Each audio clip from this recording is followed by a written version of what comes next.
Ça fait longtemps qu'il n'y a pas eu de soleil sur Paris. Alors, SoFilm. SoFilm, c'est un magazine de cinéma. Et là, ils ont fait un répertoire de l'année 1986. Oui, je sais, il y en a qui n'étaient pas nés. Ils s'en foutent.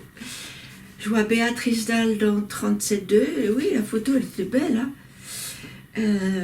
Juliette Binoche, Carax, Benex, Thomas Gilou, Le Rayon Vert par Marie Rivière. C'est pas que c'est moi qui ai fait le film, c'est moi qui rédigeait la bafouille. Sauf que l'article lui-même, il commence par un texte de Quentin Conva.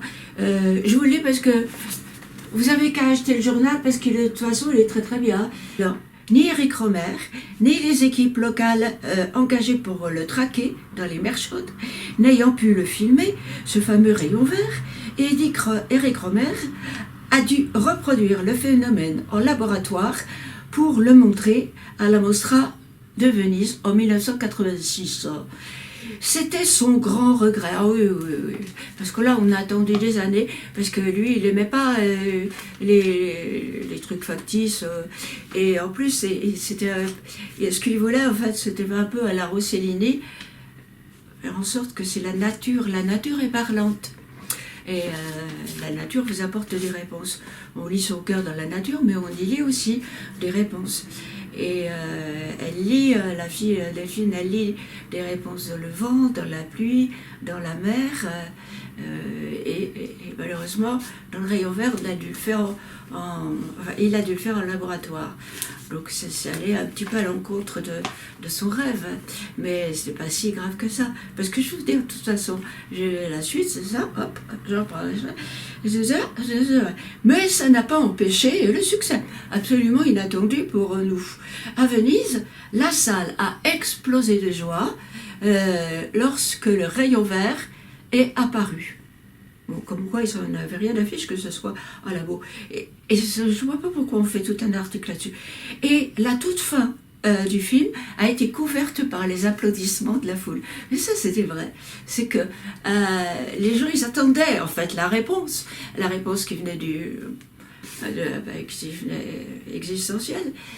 Et quand elle est venue, ils ont applaudi à fond, comme si c'était une réponse qui leur était donnée à eux. Il y avait beaucoup de filles, beaucoup de jeunes.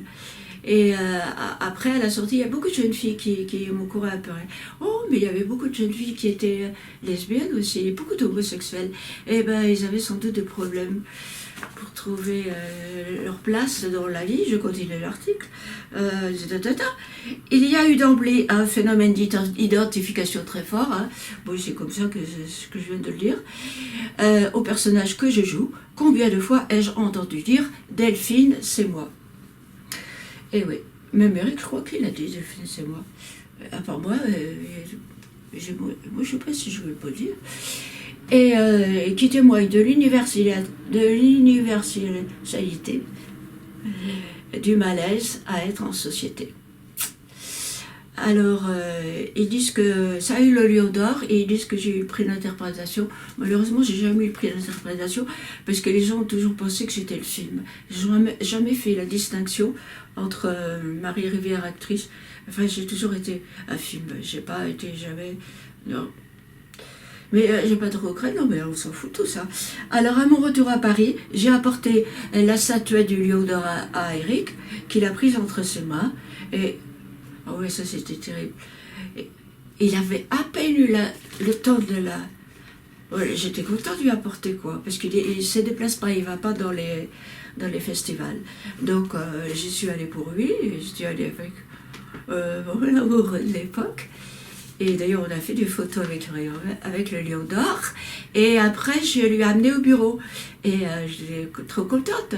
Et je me souviens de moi me levant, lui donnant avec joie et dans ses douces mains, parce qu'il avait la peau douce. Et je lui donne ça et je retire mes mains. Il le soupèse, ce Lion d'Or.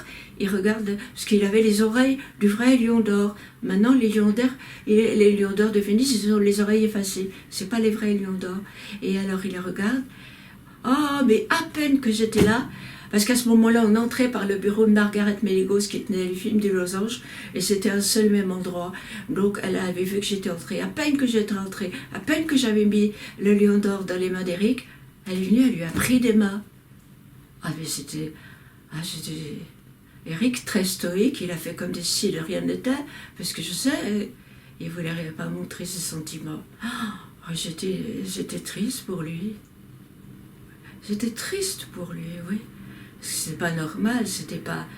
Ben, la productrice, ça a été la distributrice surtout. Bon, elle a dû faire des copies, tout ça, mais quand même, on l'avait fait qu'avec l'argent d'Éric. Et puis, c'est pas qu'une question d'argent, on l'avait fait qu'avec l'envie d'Éric. Et avec lui, avec moi, avec Rosette, avec Carita, avec Sophie Matigneux, avec Claudine Nougaret. On était partis à 4, comme ça. Et qu'il n'ait pas pu tenir sa récompense, et ben j'espère que la famille, elle a pu le reprendre. Bon, quoique c'est pas la même chose. Bon, après je dis que il a eu le lion d'or pour l'ensemble de sa carrière en 2000, mais c'était un lion d'or avec les oreilles polies, vous savez. Et c'était beau et joli, quoi. Parce que c'est pas le lion d'or de Venise exactement. Et puis c'était surtout quand même, c'était un beau moment qu'on a pu partager. Vraiment, bon, après on a partagé tellement d'autres choses, c'est pas grave. Donc ça c'est le sous-film, et c'est pas mal comme magazine.